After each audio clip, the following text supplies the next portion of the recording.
कि विराट कोहली ने जो रिटायरमेंट ली है वो क्यों ली, क्या कारण हो सकते हैं। क्योंकि देखिए सही कारण तो सिर्फ विराट कोहली को पता है, लेकिन आप जो अनुमान लगाते हैं, विश्लेषण करते हैं कि विराट कोहली ने रिटायरमेंट ली तो क्यों ली, तो देखिए जो पहली वजह है वो तो यही चीज होती है कि जब आप किसी चीज को बहुत एंजॉय नहीं कर रहे होते हैं तब आप उस चीज से हट जाना चाहते हैं। एक बड़े खिलाड़ी को मैंने कहते हुए सुना था कि उन्होंने कब जो है क्रिकेट से अलग होने का फैसला लिया, तो उन्होंने कहा था कि जब मुझे लगने लगा कि अब फिर सुबह होगी, फिर वही प्रैक्टिस के लिए निकलना है और ये सारी चीजें, तब मुझे लगा कि मेरे रिटायरमेंट का वक्त आ गया है। लेकिन देखिए विराट वनडे से अभी रिटायर नहीं हुए हैं, वनडे खेलेंगे, लेकिन उन्होंने अपना लोड कम कर लिया। T20 से पहले ही उन्होंने रिटायरमेंट ले ली थी, अब टेस्ट क्रिकेट से भी रिटायरमेंट ले ली, तो एक वजह तो ये है। दूसरी और महत्वपूर्ण वजह जो है, विराट जब भी खेले टॉप के लेवल पर खेले और उनसे काफी अपेक्षाएं होती थी, लेकिन रिसेंट पास्ट में आप देखेंगे तो उनका प्रदर्शन उनके स्तर के अनुसार नहीं था। आप आखिरी ऑस्ट्रेलिया दौरा जो भारत का हुआ, वहां विराट कोहली ने 5 टेस्ट मैच में सिर्फ 190 रन बनाए, जिसमें कि पर्थ का एक सेंचुरी शामिल है, तो बाकी इनिंग्स में उनके पास वही 90 रन ही दिखाने को रह गए और उनका जो औसत था वहां पर वो 23 था। उससे पहले जब आप आइएगा, और हां पर्थ में जो उन्होंने सेंचुरी लगाई थी, लगभग 2 साल बाद टेस्ट में उन्होंने सेंचुरी लगाई थी, मतलब कि उनका फॉर्म जो है वो धीरे धीरे नीचे आ रहा था। इसके अलावा अगर आप देखें तो आप ये भी देखते हैं कि जो न्यूजीलैंड के खिलाफ 3 टेस्ट मैच की सीरीज भारत में खेली गई, वहां विराट कोहली ने 6 पारियों में सिर्फ 93 रन बनाए और औसत 15.5 का था। वो एक टफ टाइम था विराट के लिए। जी हां, और वो एक टफ टाइम था। ये पिछला 2-3 साल आप अगर उनका ओवरऑल एवरेज देखें 46.85, टेस्ट क्रिकेट में विराट जिस कद के खिलाड़ी थे उस लिहाज से आप देखें तो ये एवरेज कम है, क्योंकि विराट का एवरेज 50 से ज्यादा होना ही चाहिए जिस तरह के वो प्लेयर थे। और यही देखिए आप वनडे में उनका जो एवरेज है वो लगभग 58 के आसपास है, T20 इंटरनेशनल में उनका एवरेज 49 के आसपास है। तो तीनों फॉर्मेट में जो सबसे कम बैटिंग एवरेज है उनका, वो उनका टेस्ट क्रिकेट में ही है, सिर्फ 46.85, मतलब 47 का। इसके अलावा एक और बात थी कि देखिए बीच में जब ऑस्ट्रेलिया में भारतीय टीम थी तो बहुत सारी चीजें मीडिया में जो है वो स्पेक्युलेट हुई थी, बहुत सारी बातें कही गई थी। तो उस वक्त एक चर्चा ये भी आई थी कि शायद विराट चाहते हैं कि टीम जब फिर से उसका एक पुनर्गठन हो रहा है तो उस दौरान अगर वो कप्तानी उनको दी जाए तो वो इसके लिए तैयार हैं। फिर ऐसा क्या हो गया कि सडनली उन्होंने रिटायरमेंट ले ली। तो देखिए एक बात तो तय हो गया, रोहित शर्मा का रिटायरमेंट आप देख लीजिए, रोहित शर्मा को भी यह बता दिया गया था कि इंग्लैंड दौरे पर उनको कप्तान नहीं बनाया जा रहा है। जब आप कप्तान नहीं होते हैं तो आप टीम मैनेजमेंट से बाहर होते हैं।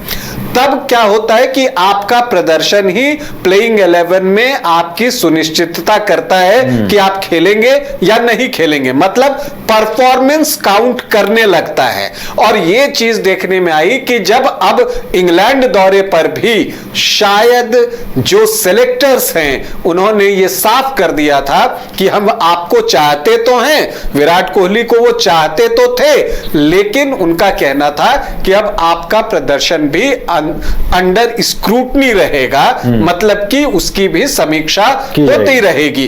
तो इससे भी जो है मुझे लगता है कि विराट कोहली को लगा होगा कि अगर मान लीजिए कि उन जैसे कद के खिलाड़ी को ड्रॉप कर दिया जाए तो ये तो संभव नहीं है और ये वो चाहेंगे भी नहीं।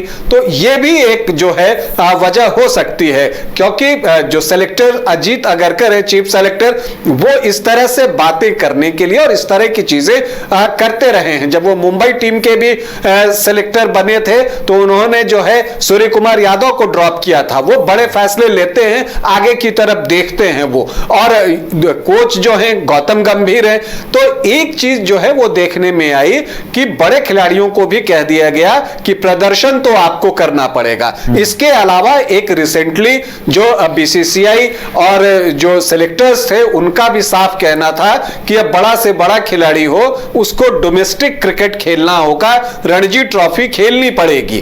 और आपने देखा होगा कि विराट कोहली ने भी रणजी ट्रॉफी खेली थी। तो अब क्या यह था कि अब इतना क्रिकेट ये खेलना नहीं चाहते थे, सिर्फ चाहते थे कि टेस्ट क्रिकेट में ही वो जाएं और डोमेस्टिक क्रिकेट न खेले।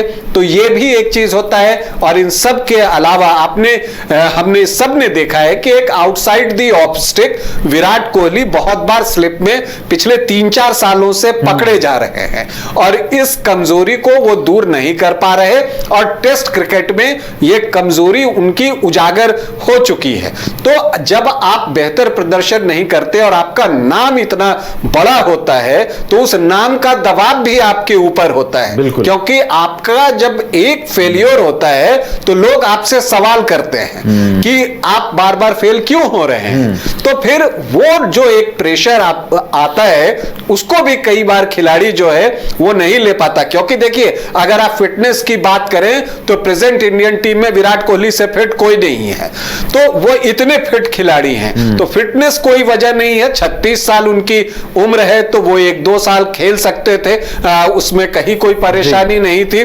कम से कम ये वर्ल्ड टेस्ट चैंपियनशिप की साइकिल जो शुरू होने जा रही है 20 जून से इंग्लैंड में, उसमें तो खेल ही सकते थे। लेकिन जो है उन्होंने फैसला लिया कि हम रिटायर होंगे। उनके फैंस के लिए बड़ा झटका है, भारतीय क्रिकेट के लिए बड़ा झटका है, क्योंकि वो विराट कोहली का एक युग रहा है। जैसे आप कहते हैं कि एक गावस्कर का काल था, कपिल देव थे, उसके बाद सचिन तेंदुलकर का एक एरा आया, तो विराट कोहली का भी एक एरा कम से कम पिछले 10-12 सालों से तो आप कह सकते हैं कि विराट युग चल रहा था बल्लेबाजी में, खास करके तो विराट का युग था। तो उस युग का भी टेस्ट क्रिकेट में समापन हो रहा है। ये अच्छी बात है कि विराट वनडे इंटरनेशनल खेलेंगे तो उनकी बल्लेबाजी में जो क्लास है, जो शॉट्स वो खेलते हैं, उनके कवर ड्राइव, हम जो है वनडे इंटरनेशनल जब कभी होगा तो उसमें देख पाएंगे। ये एक मतलब आप कह सकते हैं कि